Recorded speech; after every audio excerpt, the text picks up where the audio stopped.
noches. Tarde picante era antes, ahora se llama Noche Picante. Estamos con Osvaldo Papaleo, Mariano Pinedo, Horacio Robelli, en el medio de este berenjenal que son las elecciones. Berenjenal, digo.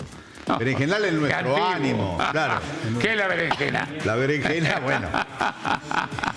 Es un berenjenal, porque cuando hacemos análisis, la perspectiva siempre nos da bien, siempre nos da favorable. Acá somos todos del palo, somos todos peronistas. No estamos traficando ninguna opinión independiente y objetiva, sino que lo hablamos desde nuestra subjetividad. Entonces, los análisis nos dan bien. Después la realidad empieza a tener los problemitas, que a veces resuelven los sociólogos y muchas veces no lo resuelven. Una cosa es la teoría, otra cosa es la práctica. Decimos que objetivamente miramos la situación, la sociedad, y analizamos el discurso de Milei. Nos tiene apasionados el discurso de Milei. Es un discurso que odia la justicia social. Pone en duda la justicia social, que es un precepto constitucional. Odia la justicia social en su versión pescado o en su versión caña de pescar. No quiere nada de eso. Es como que el sistema capitalista tiene incluidos y excluidos, pero los excluidos forman parte de un paisaje que ya está asimilado. Y también odia la movilidad social ascendente, que un niño, un adolescente, una niña, una señorita de sectores del trabajo o del sector de la desocupación pueda acceder a un estudio y pueda trascender. Eso también lo odia. Como cayó, quedó una suerte de casta pre-asamblea del año 13. Casi un sistema de esclavitud. Lo dicen, no es que lo ocultan y uno dice, no, si ganase harían estas cosas. No, ellos lo están promoviendo. En su versión, los argentinos somos derechos y humanos, esas calco que estaban en la dictadura militar, también odian a los derechos humanos, lo dicen.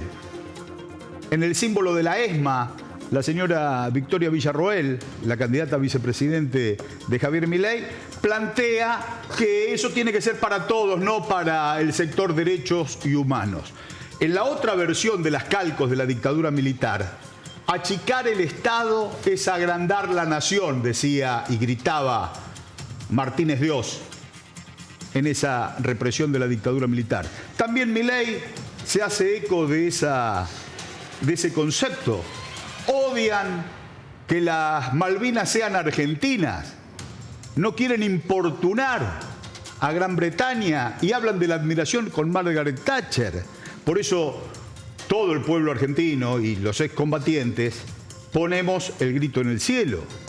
O sea, que si gana La Libertad Avanza, esas cosas que están predicando las van a activar. No es una sorpresa, como fue en otros momentos, donde si se decía lo que se iba a hacer, nadie lo votaba, por eso no decían lo que iban a hacer y después nos traficaban o nos engañaban. Aquí nos están diciendo lo que va a ocurrir. Por eso nosotros estamos preocupados por la elección del domingo que viene, del domingo 19 de noviembre, porque es una elección de vida o muerte, de oscurantismo o de democracia. Hoy una socióloga estaba en un canal de televisión del grupo monopólico y cuando planteó que esto era oscurantismo o democracia, la interrumpieron inmediatamente, como si en la cucaracha dijeran, no, eso no se puede decir. Y la descalificaron y después las despidieron. Bueno, el 19 es oscurantismo o democracia. Después el 20 vamos a discutir por qué llegamos hasta acá. Todos y todas. Los hombres y las mujeres del peronismo, pero los hombres y las mujeres de la democracia, ¿por qué llegamos hasta acá? Pero de acá al 19 tenemos el deber de defender la institucionalidad. Osvaldito. No, hoy estuve en un acto muy lindo en La Plata, el encuentro de la cultura de la provincia de Buenos Aires. Estaba el gobernador, Florencia Saintú, que es la ministra del Instituto Cultural, y Julio Alac debutó como intendente por primera vez. Habló como intendente, todavía no asumió. Intendente electo. Intendente electo. Primero dijo, primera vez que hablo como intendente electo. No, un enfoque interesante. La reivindicación del hecho cultural vinculado al desarrollo productivo de la provincia. Obviamente, un discurso muy bonaerense en reivindicar a la provincia de Buenos Aires como el centro más importante de desarrollo económico y social del país, obviamente. Pero Kicillof planteó la cuestión, el valor del hecho cultural para acompañar las industrias, el campo, y además dio ejemplos concretos de un desarrollo cultural impresionante. Yo me acordaba del tema de los inmigrantes de la provincia de Buenos Aires. Donde pasaron inmigrantes hay un teatro español o un teatro italiano, 9 de Julio, Bolívar, donde pienses. Digamos, el hecho cultural que trajeron también los inmigrantes en el otro siglo, lo trajeron con su bagaje de conocimiento.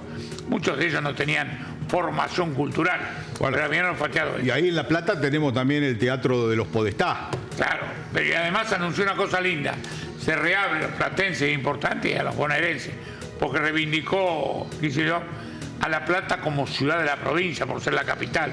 Esta es la ciudad más importante de la provincia, porque acá hay que ver al gobernador que venir acá. Se llenan los diputados y los senadores, reabre el Teatro del Lago, lo ponen en condiciones. Oh, qué lindo. Un teatro que inauguró, que era muy chico, pero me acuerdo, Perón y Evita lo inauguraron. Qué lindo teatro.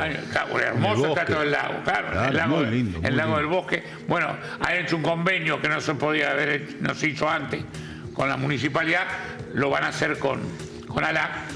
La provincia de Buenos Aires tiene que dar los votos necesarios a Sergio Massa para equilibrar. ¿Por qué no mirás a él? Porque es un hombre de Areco, de la provincia de Buenos Aires.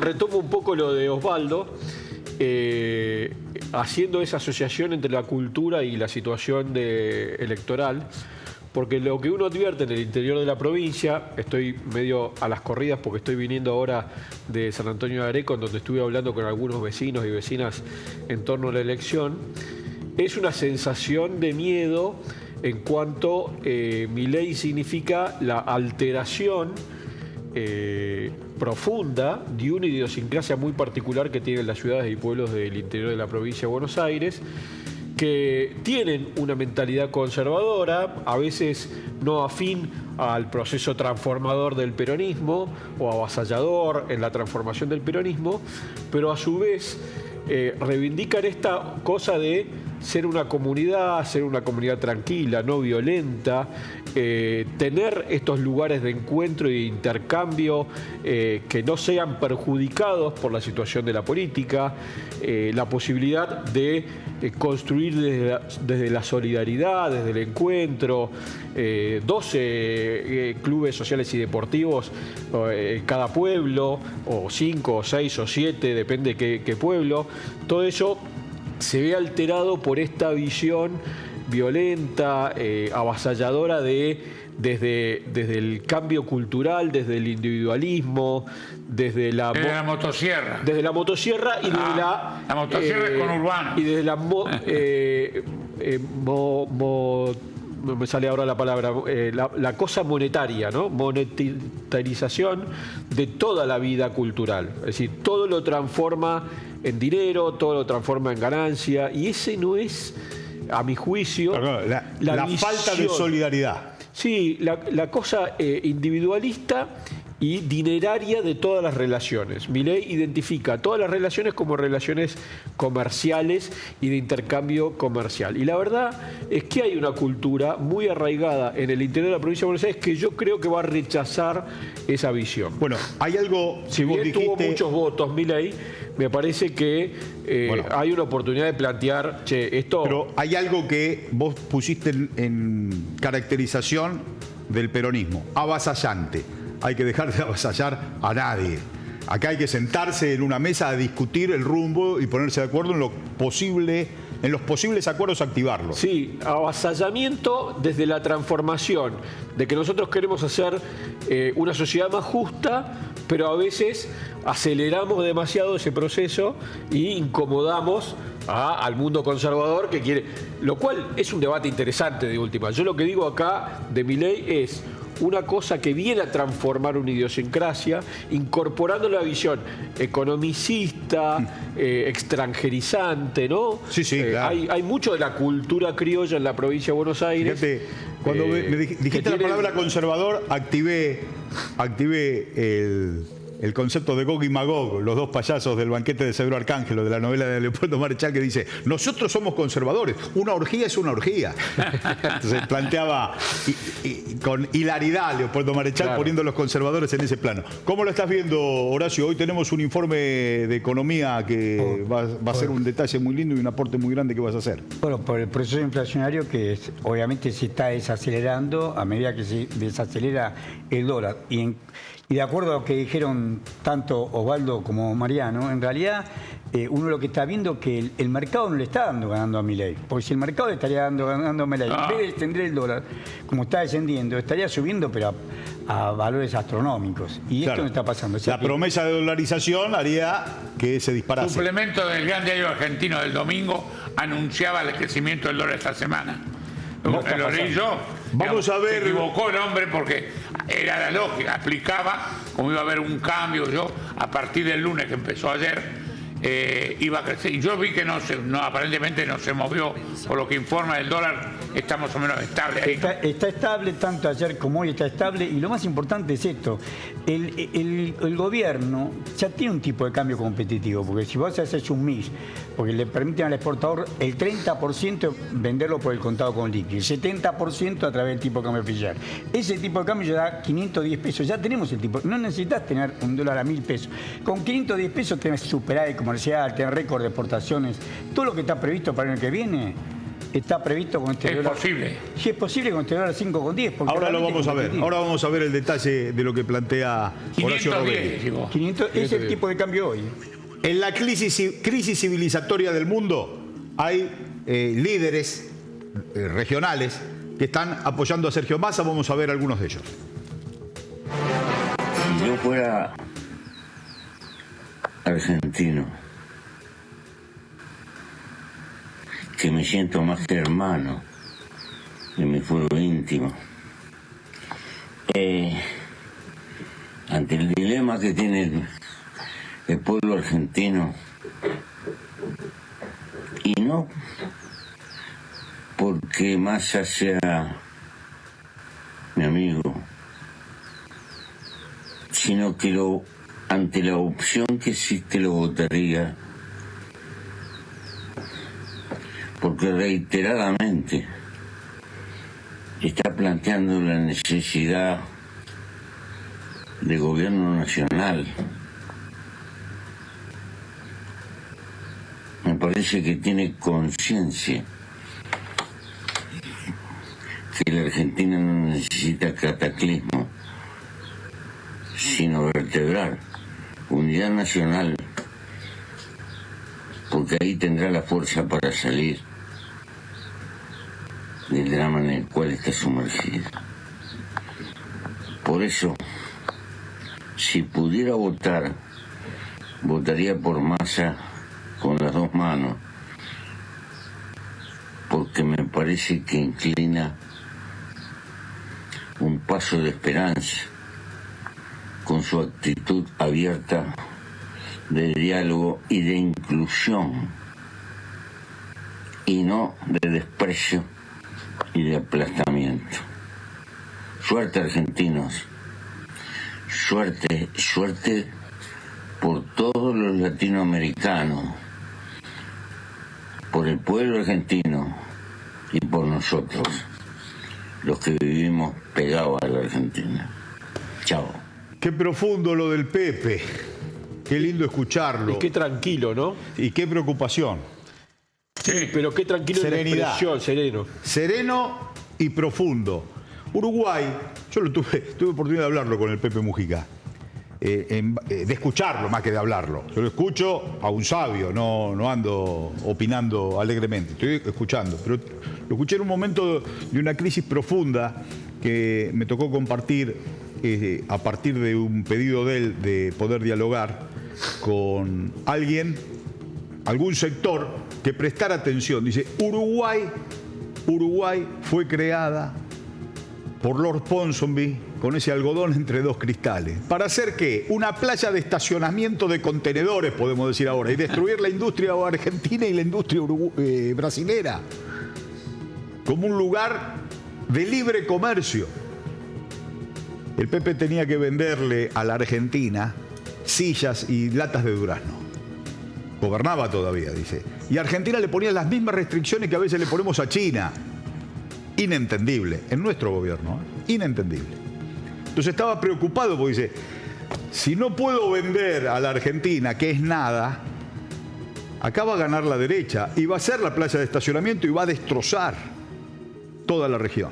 Bueno, hoy la región se ve amenazada a partir de las políticas anarcocapitalistas que propone La Libertad Avanza. Por eso la profundidad y la preocupación de un hombre que sabe de qué se trata estos vaivenes del centro y de la periferia. Vamos a ver qué dice Lula, que también es un sabio y que quiere la unidad latinoamericana. A Argentina é o maior parceiro comercial do Brasil na América do Sul e o Brasil é o maior parceiro comercial da Argentina na América do Sul. Ou seja, Argentina e Brasil, nós precisamos um do outro, nós precisamos estar juntos, sem divergência. Sabe, quando a gente tiver divergência, senta numa mesa e negocia e acaba com a divergência. Foi assim que eu convivi com a Argentina até agora. Eu não posso falar de eleição na Argentina porque é um direito soberano do povo da Argentina. Mas eu queria pedir para vocês que vocês lembrem de que o Brasil precisa da Argentina e de que a Argentina precisa do Brasil. Dos empregos que o Brasil gera na Argentina e dos empregos que a Argentina gera no Brasil. Do fluxo comercial entre os dois países e de quanto nós podemos crescer juntos. Para isso é preciso ter um presidente que goste de democracia, que respeita as instituições, que goste do Mercosul, que goste da América do Sul e que pense na criação de um bloco importante. Hoje o mundo está, sabe, dividido em blocos, é o bloco europeu, é o bloco asiático. Nós precisamos criar o nosso bloco para negociar, sabe, comercialmente com o resto do mundo. Nós poderemos fazer um acordo da América do Sul, do Mercosul com a China, nós podemos fazer com a União Europeia, nós podemos fazer com os Estados Unidos. Agora, para isso, nós temos que estar juntos. Se a gente briga, a gente não vai a lugar nenhum. Eu só queria pedir para o povo argentino, na hora de votar, pense na Argentina. É soberano o voto de vocês. Mas pense um pouco no tipo de América do Sul que você quer criar, de América Latina que você quer criar e de Mercosul que você quer criar. Juntos, nós seremos fortes. Hay que respirar hondo cuando uno ve a estos líderes mundiales con la preocupación. Un país que está entre los primeros 6 potencias económicas del mundo. Escuchando a Mujica y a Lula, me hizo recordar a un gran filósofo y político uruguayo que se identificaba a sí mismo como un peronista de la banda oriental, que era Alberto Metol Ferré, que escribió un hermoso libro que se llama El Uruguay como problema, en donde desarrolló esto de esa historia de Uruguay como el algodón entre dos cristales, el algodón entre dos cristales, Lord Ponsonby, y la creación del Imperio Británico, de ese estado tapón ahí en el medio para dominar y para impedir el desarrollo de la integración latinoamericana, planteando esto de Mujica, ¿no? Cómo ellos siempre intentaron salir de ese rol, y escuchando a Milei, que admira a Margaret Thatcher y a Churchill, que fue específicamente a buscar que no se logre también esa unidad, y escuchándolo a Lula, recordando a también Metol Ferré cuando hablaba del discurso de Perón en el año 53, que define la estrategia del ABC, de Argentina, Brasil, Chile, como la estrategia necesaria para profundizar la integración latinoamericana, único camino posible para desarrollar la industria y para ser soberanos que tiene nuestro continente. Que estos dos dirigentes planteen, che, acá hay un peligro de un tipo que es admirador de Thatcher y de Churchill, y hay otra posibilidad, que es votar a Massa. Me parece que los argentinos tenemos que también pensar en ese futuro, ¿no? Es imprescindible. Fíjate que ahora vamos a escuchar a Pedro Sánchez, que está resolviendo su tema en España para formar gobierno. El piloto de Pedro Sánchez, un tipo, nadie daba 2 centavos por el destino de esa. Parecía que todo el mundo que iban a elecciones nuevamente. Y la amenaza de una ultraderecha provocó la reorganización del espacio democrático en España. Es piloto este tipo, ¿no? Y sacó a España de una encrucijada. Precisamente fue José María Aznar quien vino a América Latina esperando el triunfo de Aécio Neves sobre Dilma Rousseff, Sí. que ganó por un punto Dilma, después tuvo que venir el golpe de Estado, pero cuando todo parecía indicar que ganaba Aécio Neves, viene José María Aznar a América Latina y viene a la Argentina directamente a plantear que hay que salir del Mercosur. Sí. Como la derecha, la ultraderecha, estaba absolutamente operando para destruir el bloque regional. Que es el proyecto de Milei, ¿no? Es el proyecto de Milei. Por eso la preocupación de estos líderes regionales. Vamos a ver qué dice Pedro Sánchez. Los dos candidatos en liza ofrecen opciones profundamente diferentes entre sí. Sergio Massa representa la apuesta por la convivencia democrática, por la concordia y ofrece un proyecto de unidad, de solidaridad, con oportunidades para todos y para todas. Y en un contexto global complejo e incierto como el actual, necesitamos fortalecer eso, nuestras democracias, adoptar políticas que den respuesta a las necesidades de la gente, sobre todo a la gente más humilde, y seguir por la senda de los avances sociales. Frente a la estridencia, Sergio Massa representa la tolerancia y el diálogo para construir eso, una Argentina con un desarrollo inclusivo que no deje a nadie atrás. Por eso, querido Sergio, te envío todo mi apoyo desde España y mis más sinceros deseos de éxito para las próximas elecciones del 19 de noviembre. Suerte y a ganar. Bueno, también en México López Obrador Impresionante hizo también una mención impresionante bueno, porque ellos lo estaban viviendo, ellos lo han vivido ahí con la injerencia de Vox. Milei dice en el debate, dijo Massa que había plagiado el libro. Yo no leí el libro de Milei y tampoco podría reconocer el plagio porque tampoco leía a los anarcocapitalistas. No me hace falta leerlo en profundidad para saber que eso en la periferia no se puede aplicar. Pero Milei también plagió el concepto de casta, que es de Podemos. Podemos utilizó toda su irrupción en la vida política española precisamente denunciando la casta, la casta, la casta. Bueno, aquí habitualmente no se hace referencia a que eso también es una copia y pegue del señor Milei. Por eso ha crecido tanto ese concepto de defenestrar a toda la política como si fuera casta. Bueno, de la política, no de la antipolítica, surge o tiene que surgir la solución de la Argentina. Vamos a ver qué dice Roberto Labaña, que también tuvo expresiones con respecto al candidato Sergio Massa. Es una placa. A ver si la podemos ver bien. Como ciudadano he creído y creo que nuestra sociedad necesita urgente trabajar en los consensos y buscar gobiernos de unidad nacional para un conjunto de temas claves. Es esencial cerrar la grieta extremista de izquierda y de derecha y juntarse en un centro progresista que atraiga e incorpore aparte de quienes se dejaron ganar por la idea de concebir a la política como conflicto permanente. Es esencial para construir un futuro normal como el que deseamos. Por eso pienso que es bueno explicitar la opción de voto entre las únicas dos que la ley habilita. En mi caso, aunque no sea novedad, siguiendo la línea de consenso federal, votaré por Sergio Massa. Muy bien, entonces la posición del ex ministro de Economía de Néstor Kirchner, Roberto Labaña. Así que apoyos importantes ha logrado conseguir en materia regional y bueno, en materia de un espacio político que no es caiga quien caiga, pues cueste lo que cueste, sino que es un ministro de Economía de consenso. Sin contar con que todos los días hay un sector distinto de la vida social, económica y cultural de la Argentina que también plantea o visualiza en Sergio Massa una esperanza posible que dista del horror que está generando día a día también Milei con las declaraciones suyas o de su gente, el griterío, la violencia y la ruptura de los consensos sociales. Me parece que la Argentina va a elegir por una salida de esta grave situación a través de la paz, de la armonía y de la conducción política. Labaña nos introduce en los temas económicos. Ahí vamos con los temas que Horacio hoy nos va a proponer con materia de inflación. Horacio, te escuchamos con mucha atención. Claro, la inflación es como la fiebre para el organismo. Está demostrando que algo funciona mal, que hay una inconsistencia interna. Ustedes que fueron padres saben que cuando el chico tiene fiebre es un problema interno que tiene. Tienen que ver si es una infección, por qué tiene fiebre. En la Argentina esa fibra ha sido altísima, muchísimas oportunidades. Ahí la placa empieza con 1974. En 1974 nosotros éramos el país más integrado de todo el continente americano, donde menos diferencia había entre ricos y pobres. Sin embargo, la inflación fue del 24,2% anual.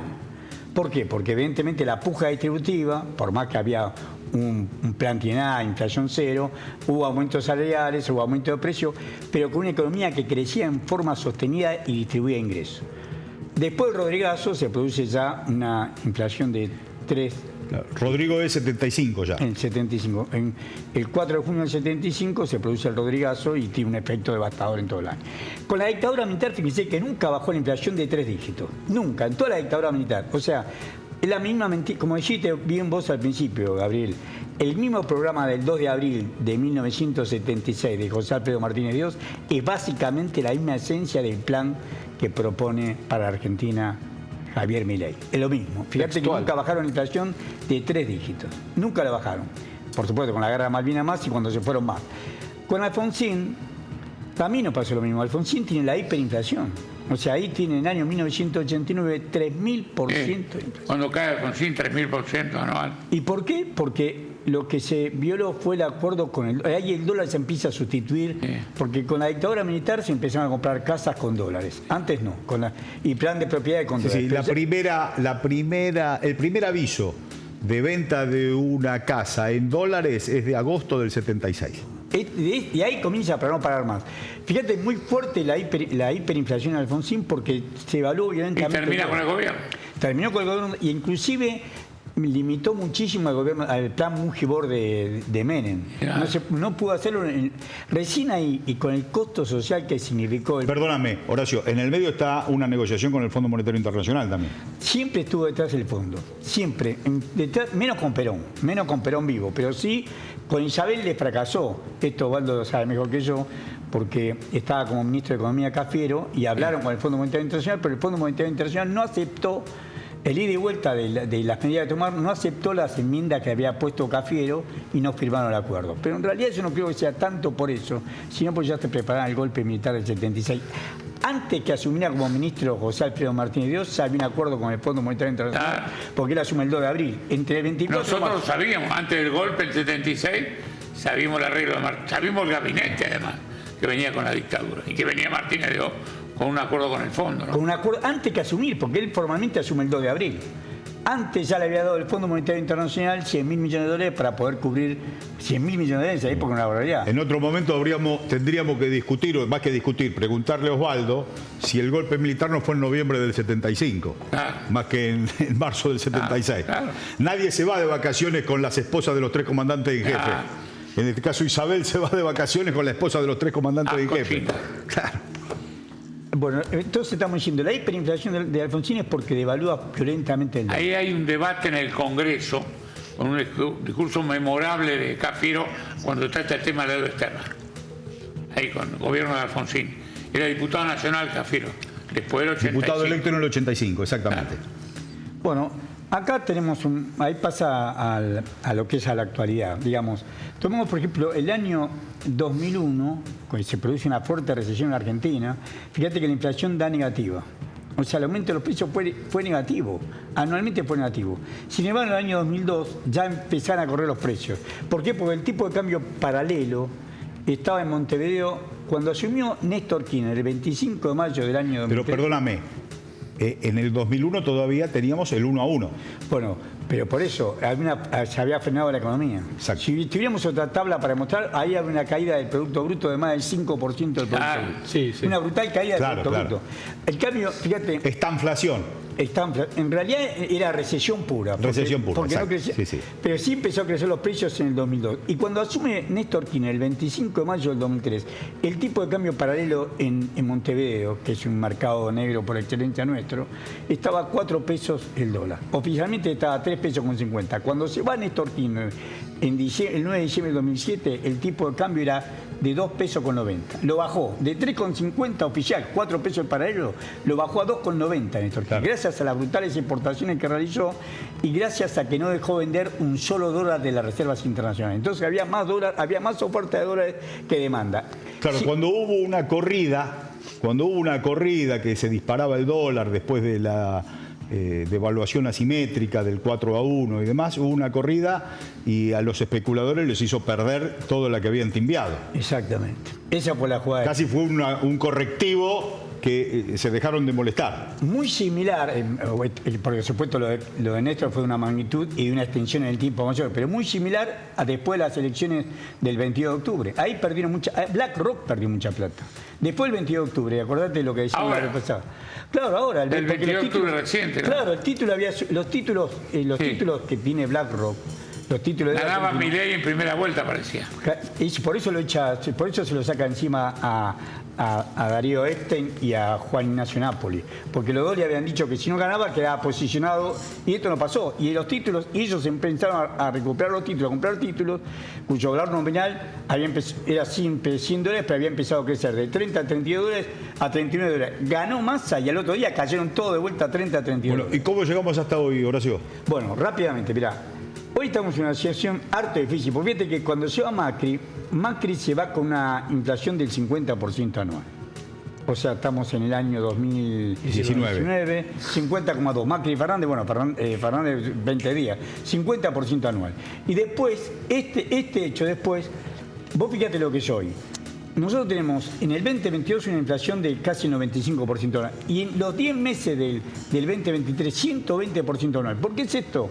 Por el dólar. Entonces, volviendo al mes, ¿por qué la inflación fue de 2 dígitos, 12,4, 12,7 en agosto y en septiembre? Y ahora, en cambio, la inflación, según nos dice el INDEC, fue del 8,3%. ¿Por qué? Porque se frenó el tipo de cambio. O sea, él pierde las PASO, devalúa el 22%, pero dice, este tipo de cambio va a durar hasta después de las elecciones del 19 de noviembre. Y lo está cumpliendo. Marcó el tipo de cambio en 365 pesos y sigue siendo 365. Con esta modificación que le hizo, lo dejó en 365, pero como decíamos recién, a los exportadores le permite vender afuera un 30% y liquidarlo en el contado con liqui, que es casi 900 pesos. Le da un título, en este momento el dólar comercial de exportación es de 510 pesos y nadie se queja. Y esto va viento en popa. O sea, todos los demás dólares que están por encima de los 510 pesos, todos esos dólares son para perder plata. Porque como le pasó con Néstor Kirchner, por eso pusimos esta historia tan larga, digamos. Como le pasó con Néstor Kirchner, le va a volver a pasar ahora. Si el tipo de cambio oficial, el grueso del tipo de cambio es el tipo de cambio oficial. Los paralelos son importantes para la peruna y tiene movimiento especulativo, pero no es el centro del país. El grueso del comercio internacional son los 90.000 millones de dólares que exportamos y los 80.000 dólares que exportamos. Qué bueno escuchar a un economista que explica de economía y le podemos entender. Sí. Eso es maravilloso, Horacio, te pasaste. Muchas gracias. Vamos a ver, claro, estábamos hablando de dólar. Últimamente la Argentina ha tenido, hasta la llegada de Sergio Massa, ministros del dólar, no ministros de economía. Son pocos los que hablaban de la pera de Río Negro o del cobre de Salta o el litio de Jujuy, en términos soberanos, de la pesca, de las papas, de la carne. Hablan del dólar, son ministros del dólar. Bueno, hay que terminar con esa especulación financiera y volver a tener ministro de Economía. Ese hablar del dólar es una mentalidad colonial. Y también la mentalidad colonial se expresa cuando hablamos de la cuestión Malvinas. Este tiró también con lo de Thatcher. Sí. ¿Te sorprendiste ahí? ¿Te arrepentiste? No, me parece que hubo memes hoy, no sé si lo tuviste. No, me parece una chicana berreta y propia también de alguien mediocre, claro. Porque, mira, esto es muy simple. Vos sos futbolero. Sí, re. Bien. ¿Qué pasa en el año 74 cuando en el Mundial de Alemania jugamos contra la Holanda? 4. 4 nos hizo. Y Cruyff la dejó, digamos, como si fuera una bolita, ¿no? Porque la gastó toda. Sí. La pregunta es, luego de ese partido, ¿vos dirías que Cruyff era un tronco? Por el hecho de que, digamos, le pegó un baile morboso a la Argentina. O puesto en otros términos más modernos, Mbappé no nos hizo 3 goles en la final, ¿vos dirías que por eso es un mal jugador? La banalización es dolorosísima. Te dan ganas de llorar. Es muy dolorosa. Hubo otras banalizaciones también con el tema Malvinas. Yo recuerdo el Mundial del 82, Bélgica-Argentina en España. al momento que estaban bombardeando a nuestros hermanos en las islas. Y el otro día el general Balsa lo recordó. El continente estaba triste, no por el bombardeo.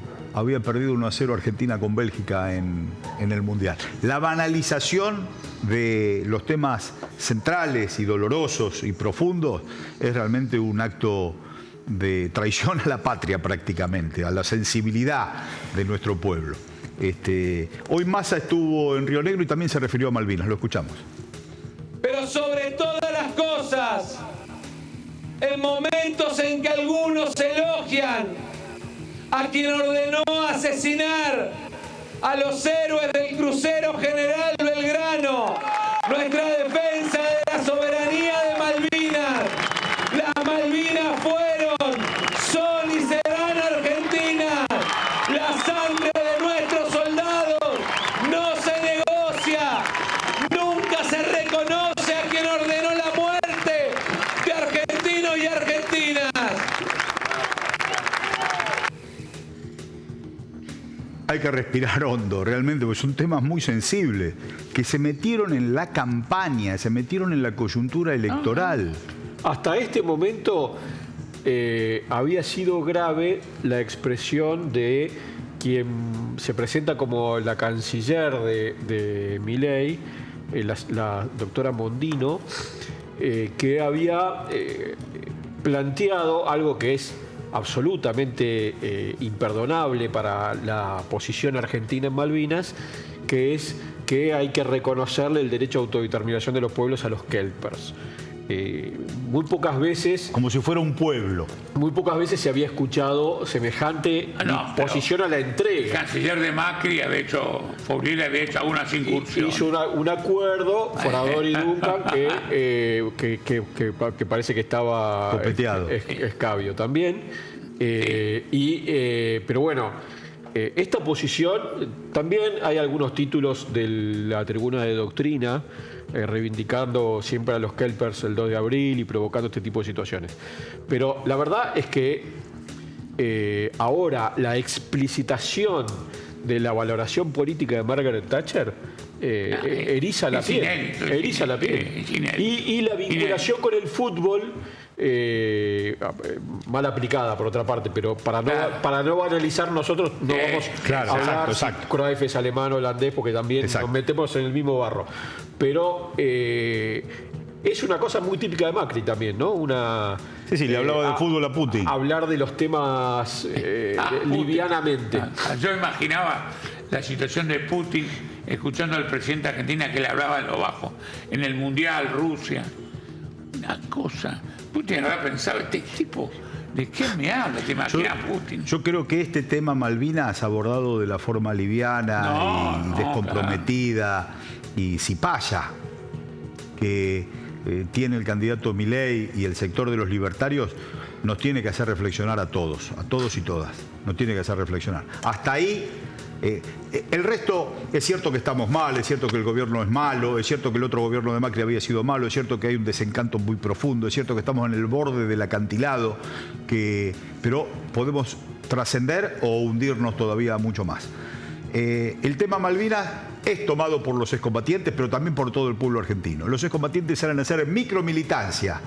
El general Balsa el otro día dijo, la causa Malvinas, un hecho trascendente, heroico, una causa noble, en manos de crápulas, en manos de asesinos, por la dictadura militar. Los muchachos del CECIN de La Plata plantean, no fuimos a Malvinas, los héroes de Malvinas del CECIN, no fuimos a Malvinas con el ejército de San Martino de Belgrano, fuimos a Malvinas con un ejército asesino. La causa es noble y está siendo traficada por algunos crápulas. Vamos a ver la micromilitancia de los excombatientes. De su atención, compatriotas, soy uno de esos chicos de Malvinas que jamás olvidaré. Serví con el Regimiento 7 en el Cerro Wirles, en Malvinas. Esta es la medalla que te da el Congreso. Lo único que les pido es que antes de votar el domingo reflexionen y no voten a un partidario de los ingleses, no voten a quien admira a Margaret Thatcher, que ordenó la muerte de 323 de mis compañeros, 102 de ellos colimbas como yo. Patria sí, colonia no. protejamos lo que nos pertenece. Muchas gracias. Tengo una historia de ahí. Yo estaba en el exilio, estaba haciendo una gira en pleno Malvinas, ¿no? Con Mercedes Sosa por Brasil. Y nosotros conversamos entre nosotros, estalla el conflicto. Bueno, nos agenciamos de la bandera argentina, vamos a hacer el homenaje a la recuperación de Malvinas, a nuestros soldados. Ojo, estoy hablando de Mercedes Sosa, estamos hablando de cualquiera. Y la gente con enorme simpatía y todo. Lo que nos silbaron los brasileros fue estruendoso, y entonces nosotros los interpelamos y dijeron, no, usted tiene una dictadura, todo lo que hace la dictadura es un asesinato. Los brasileños, que perdón, había dictadura ya, estaba todavía la dictadura en Brasil, nos silbaron estruendosamente con toda la simpatía cuando nosotros reivindicamos la causa de Malvinas. Ellos tenían la imagen certera de que Galtieri era un asesino, como era, que nos mandaban a una guerra tremenda, a una situación tremenda. Y esto es la conciencia popular. Pero la causa de Malvinas siempre estuvo más fuerte. ¿Pero cómo? El pueblo argentino es malvinero. El pueblo argentino. Es malvinero, no se puede. El que se mete con Malvinas se mete con una cosa muy instalada. Hay una base de la OTAN en Malvinas. Aparte de toda la historia y de toda la muerte y toda la tragedia y toda la heroicidad, hay una base de la OTAN en Malvinas. No hay una política de Malvinas seria. No la hubo. Hubo idas, vueltas, ida y vueltas. Es momento que esta agenda que pone la ultraderecha, esta agenda con desenlaces y ribetes escalofriantes, empieza a ser puesta en la escena del tratamiento de un consenso democrático para darse una política como corresponde, en materia de defender nuestra soberanía, nuestros recursos naturales, nuestro pueblo. Cuando hablabas vos, Mariano, que la canciller o la candidata a canciller de Milei habla de auscultar a los Kelper no son un pueblo, están trasplantados ahí, no tienen el derecho de un pueblo genuino. Entonces, eso ni los organismos internacionales piden semejante bajeza como nuestros compatriotas, podemos decir, gerentes que quieren ser gerentes de la colonia lo plantean. Por eso la situación es harto preocupante y por eso sale el pueblo en su organización incipiente a hacer micromilitancia, la espontaneidad de nuestro pueblo sabiendo lo que está en juego el domingo. No, además han exacerbado el discurso. Han exacerbado el tema del negacionismo. Hoy salió de vuelta esta mujer, Victoria. A vender la ESMA. Claro, pero habla más de las hectáreas que ocupa la ESMA. Ilustra como el tipo que está midiendo la importancia de lo que pide. Sí, como si fuera un tasador. Sí, mirando de cuánto vale esto. Por ahí diciendo, hay un negocio inmobiliario próximo ahí. Vamos a ver la espontaneidad de nuestro pueblo reclamando, gritando, convenciendo. Mire, tengo 79 años, tengo 55 años de médico y 40 de trabajo en el hospital público. Cuando terminé el primer año de medicina, se murió mi padre en una semana. Pude seguir estudiando medicina porque iba a la UBA, la Universidad de Buenos Aires, pública y gratuita. Con las dificultades imaginables, fácilmente imaginables, me recibí de médico. Hice una muy buena carrera de medicina. Fui profesor de medicina de la UBA. Fui secretario de educación de posgrado de la Facultad de Medicina de la UBA. Jefe de neumología del Hospital de Clínica durante muchos años. En el 2011 me jubilé y después de tanta UBA me fui a trabajar a La Matanza. ¿Por qué fui a trabajar a La Matanza en octubre del 2011? Porque en el 2012 se abría la primera carrera de... Somos un grupo de cantantes líricos que nos formamos en la educación pública. Si no hubiera sido por la educación pública, no estaríamos acá. Queremos poner en valor y pedirles a quienes están indecisos el próximo 19 que pongan en la balanza no solo el enojo, sino también la solidaridad y el amor por el prójimo. ¡Aguante Argentina! Somos un pueblo de la concha de la lora. De la patria mía.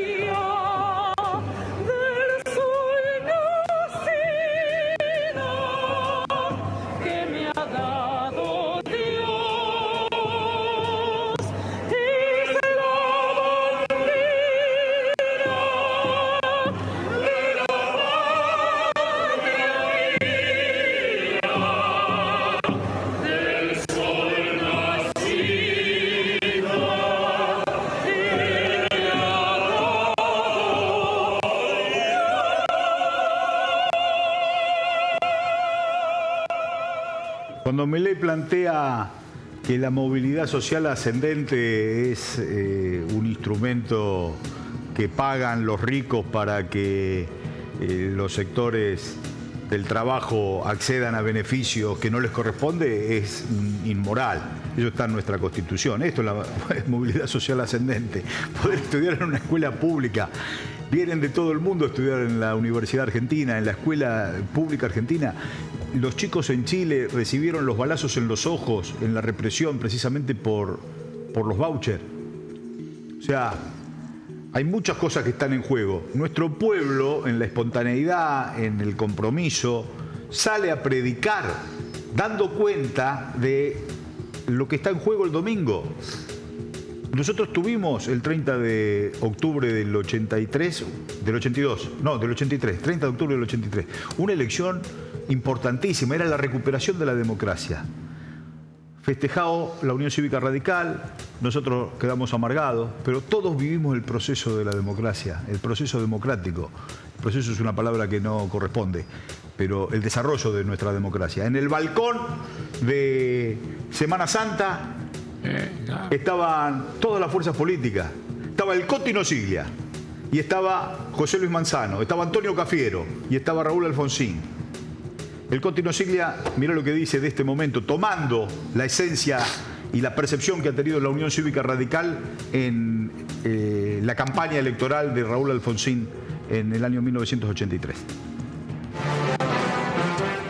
Y frente a propuestas que parecen irresponsablemente alejarnos del sistema que nosotros hemos elegido, los argentinos me refiero, mayoritariamente vivir, creo que es necesario que reafirmemos nuestro compromiso con la democracia, con el pensamiento racional y no con la ideología de la locura que pregonan algunos. Muchísimas gracias en nombre de mi familia y de Chuchi, que seguramente también está presente acá.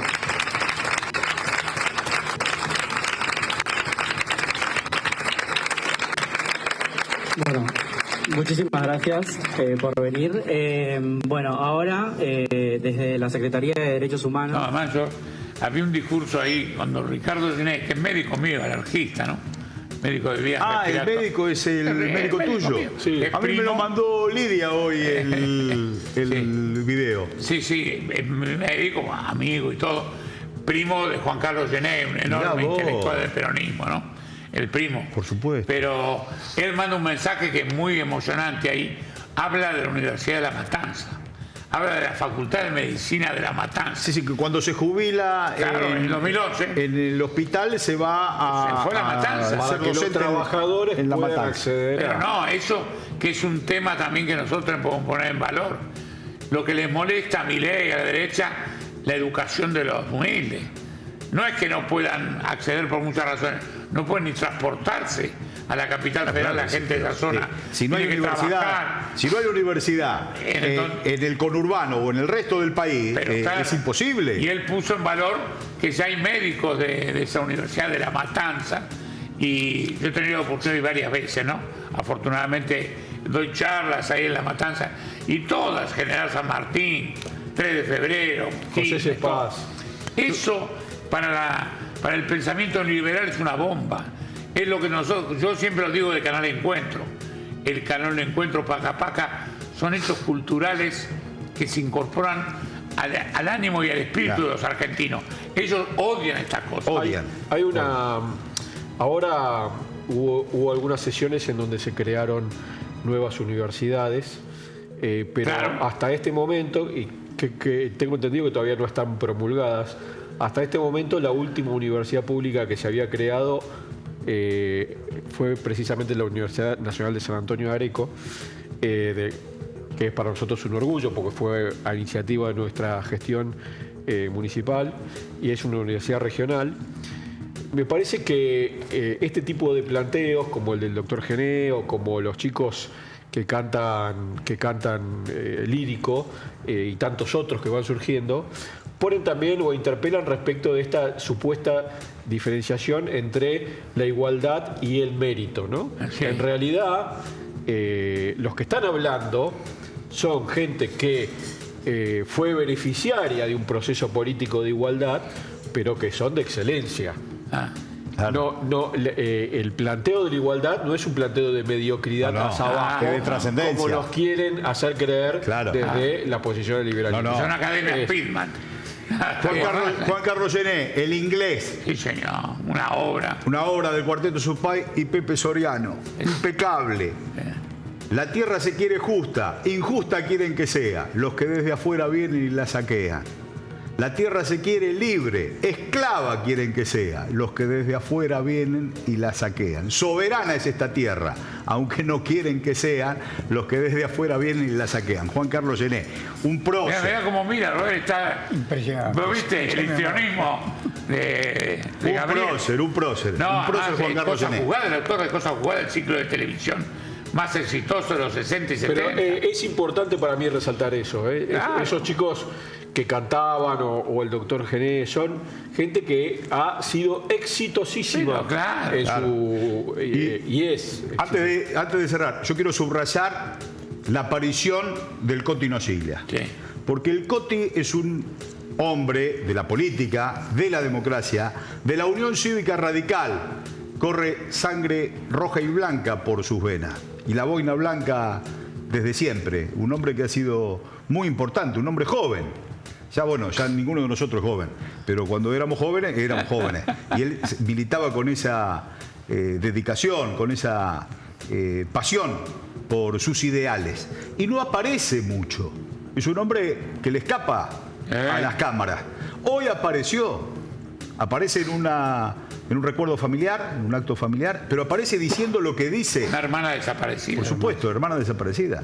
Pero porque está en riesgo la democracia. Entonces sale el Coti a tomar compromisos. Yo realmente quiero abrazarme con él.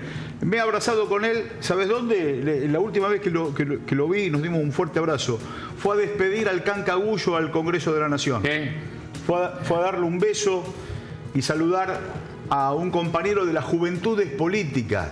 Esa marcha maravillosa del 16 de diciembre del año 1982, esa brutal represión que hubo cuando mataron a Dalmiro Flores, el 16 de diciembre, la marcha por la recuperación de la democracia y la juventud política. Protagonista de la marcha. Claro que sí.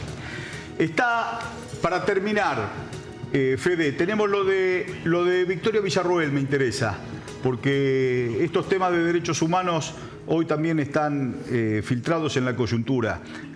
Pensamos que la democracia ya estaba consolidada y tenemos una agenda disparatada que pone en riesgo la institucionalidad.